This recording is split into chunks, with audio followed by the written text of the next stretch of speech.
Welcome to our first SeedSpark session. Of course, my name is Samuel Adams. I'm the content writer and social media strategist for SeedSpark. And for the past couple of weeks, our team has been working remotely. So that's kind of the topic we are going to be addressing today. I am sure that a lot of people out there are also working from home or whatever kind of abode you might be in. We are definitely having some strange times right now, but the good news is technology can help us traverse that. So today I have Joe Pease, Digital Marketing Manager at SeedSpark, and I was hoping, Joe, you could give us an overview of what you do. Yeah. Hi, Sam. How you doing today? Doing great. Good. I am Digital Marketing Manager at SeedSpark, and I think different companies will define digital marketing manager differently. But for me at SeedSpark, it means I am a front-end developer. I am an SEO expert and SEO developer to make sure our clients' websites are following the best practices for both on-page and technical SEO.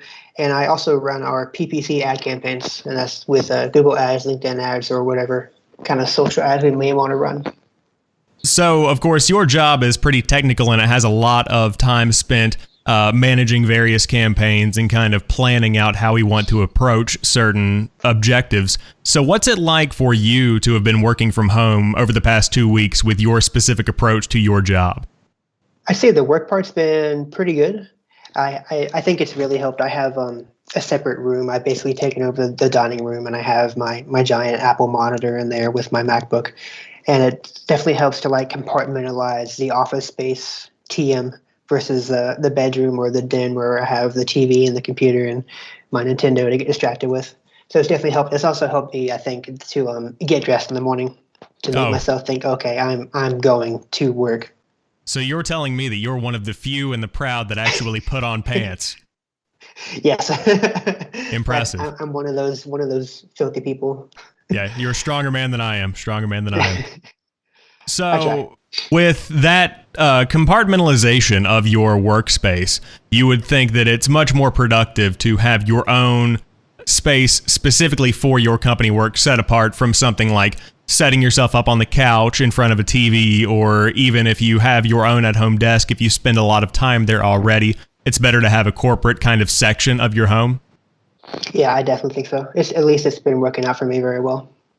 Cool. I'm glad to hear it, of course. It's definitely a challenge to figure out your workflow whenever things are completely flipped around.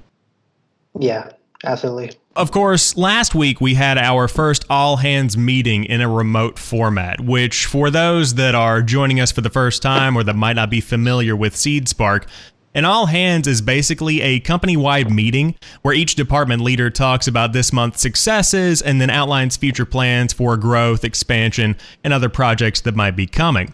Now, normally this is held with our entire company grouped together in a very large room, but with our entire team working from home, we had a virtual all-hands meeting via Microsoft Teams. So a group of nearly 50 people joined the call, and of course the department leaders talked about the goings-on in each department, and they kind of outlined the next month. So Joe, in your opinion, how did the remote meeting go? Of course, this was a very large-scale meeting. We're familiar with the meetings of between 3 and 5 people, but this was something a little bit different. Yeah, I think it went perfectly, honestly. Like we had our one presenter, who in this case was Michael Pico, Director of Development, and he was showing his screen, and we use traction tools for all of our metrics. So he was presenting that to all of us, and everybody else, like no cameras are on, obviously, but it was nice to see like at least a tile grid of everybody who was attending the meeting. So I would know, oh yeah, there's 45, 50 other people in this room with me. And then from there, like he would call on people, or he would ask for feedback, and he'd say, write something in chat if you want me to call on you to give a shout out to another employee, and people would, write something in chat, and then he'd grab them, put them on mic, that kind of thing. Yeah, I think the one thing I can add to that is that it's very important to have organization in an online meeting. Absolutely. If you have people that are talking over each other, it's very common to have that kind of issue whenever you can't see the other person and you can't see that their mouth is opening and they're about to speak.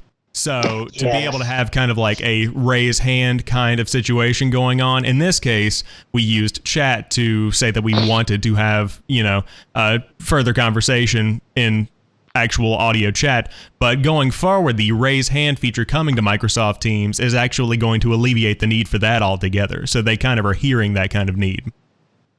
I didn't even realize they were adding that. That's awesome. Yeah, they're adding a raise hand feature where it's basically just a button and it just kind of notifies the presenter that you have something you'd like to say. And it's really handy for those that are having, organizational meetings that have 150, 200 people in them. Yeah, that sounds perfect. What is better, in your opinion, about a remote meeting as compared to how we normally have our all hands in person? Well, I think one of the benefits, obviously, is that for certain people, they could not wear pants if they chose not to. Not going to point fingers. But I think, obviously, the accessibility of it, like if you were, somebody could hop on the meeting if they were hypothetically driving somewhere, or if they were doing dishes at the time and had themselves on mute, instead of us all having to be at the office and then walk over to the space where we had the meeting and then walk back to our desk, that kind of thing. Yeah, definitely. It's obviously a time saver. That's something that I think goes hand in hand with working at home, because so much time is freed up in general to where you can do other stuff at your house while you're also working. And there is some risk there of potentially getting off track, but as long as it's managed appropriately, there really isn't any downside to it. Exactly. So what are some ways that we internally and other companies that are beginning to host these remote meetings could improve the way that they're held and get more value out of them? I would definitely say if you're hosting the meeting, have everybody else go mute. I think that, because I feel like if people were actually chiming in verbally to say I want to give a shout out to Sam for being awesome, that would definitely interrupt the meeting and people will be talking over each other all the time. So have everybody on mute and the presenter can call on you if you, raise your hand with the new Teams feature. Yeah, for sure. I think that, again, that goes back to the organization where we're getting more accustomed to working remotely. And I think that over time, more people, including both internally at SeedSpark and other organizations, will begin to get more comfortable with the way that they're hosting meetings online. Because although the mediums are similar between physical and digital, there are obviously a lot of differences that do set them apart from one another. Yeah, most definitely. So what are some ways that technology could be improved to create better remote meetings? If you could give a wish list to the Microsoft Teams group and say, hey, these are some new tools that we could really use to benefit. I would have said the raise hand button, but apparently they've already been reading my diary on that one. Yeah, basically, they are really they're really proactive with their approach. There's also, I know that they're implementing background blur is something that's going to be coming out in a wider kind of format, and then background noise isolation as well. Yeah, I think noise quality was pretty awesome for all hands meeting, but I think there's always room for improvement. Even speaking personally, I'm using just a really, really old microphone connected to my MacBook right now. I hope I'm coming through decently, but I feel like there's always room for Teams to blur the background noise if my dog comes around barking. Yeah, certainly. I think that there's always room for improvement in every bit of audio quality, but the good part is that a lot of video conferencing companies, including not only Teams, but also, or I should say the Teams portion of Microsoft, but you have Discord and you have Zoom also getting in on the game, to where, Discord call quality, I've been on other podcasts where it's pretty much like I'm in the same room with somebody. It's very impressive. So hopefully as Teams continues to grow, they'll continue to improve the audio quality and the overall fidelity of the calls. Yeah, I hope so too. So going forward, how do you think this is all going to work out? Is remote meeting and even fully working from home a big part of the future? Do you think this is something that's going to be around for a while? I do. I think that is one thing that's going to come out of this, is people are going to kind of realize, working from home wasn't too bad. Like, my company can still be effective while they're doing it, especially if they've kind of gotten used to it and they kind of have the right mental process to, isolate their workspace or whatever they need to do to get in the mindset to get to work. Yeah, certainly. I think once the processes are ironed out and more people begin to kind of get a regularity, because for the first week or two, it's strange. It's definitely strange. Yeah, because you know me very well. We sit across from each other for those that are listening or just discovered the podcast. And so I'll walk in and I'll have been up since, 6, and I have driven for an hour and I've gone to the gym, and then I get into the office. Whenever I log on at 8, I've pretty much, I got up about 15 minutes ago. So it's one of those situations where it changes your entire schedule. And then on top of that, you begin to change your workflow as well. Mm-hmm. But once that's all ironed out, I think things will definitely begin to become more regulated and more normal. And I think that's definitely going to change the way that companies across industries work going forward. Yeah, I definitely do. I think a lot of industries are going to kind of shift after this whole quarantine situation. Even after it stops, I think a lot of things are going to kind of stick in place, like remote work. Certainly. So as we continue to remote work, what are your goals? What are your ambitions? How do you plan to improve your own workflow? Or do you think you're killing it right now and you're going to keep doing exactly what you're doing? I am not killing it. I'm still guilty of getting distracted, mostly by my dog. But I feel like as this becomes my new normal, I'm going to get better at it.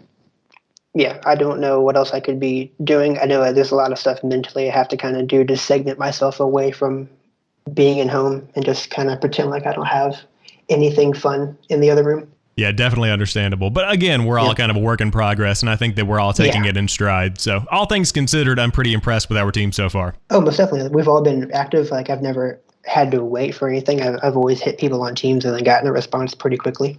Oh, yeah, for sure. And of course, that goes hand in hand with the fact that Teams is out on, of course, PCs and Macs as well as iOS and Android devices. So it's always accessible. Exactly. Going forward, is there anything else that you have to add to the conversation? Any comments about the remote Teams meeting that we had with all hands or anything in general? Honestly, I was very impressed with how all hands did. Like, I feel like it was just as good as being there. Although the one downside is that on our regular all hands meetings, we do have catered lunch. So that obviously we are missing out on now. Yeah, that's one thing I enjoyed is that whenever the chat, or I believe it's called Q&A on Teams, whenever we open up the Q&A, a lot of people said, when will my catered Moe's be here? You know, when is my delivery? Do we have DoorDash coming? I mean, we could just give away DoorDash gift cards, honestly. We could. I mean, that's handy in the new future we're living in. Exactly, in this new dystopian delivery-based system. Hey, it's the future, man. Welcome to it. Yep, it is what it is. But thank you for joining me today to talk about the remote all-hands meeting that we had and our work-from-home experience so far, Joe. And, of course, to the listeners, I hope you enjoyed the first episode of today's SeedSpark sessions. And, of course, you can subscribe on your podcast feed of choice.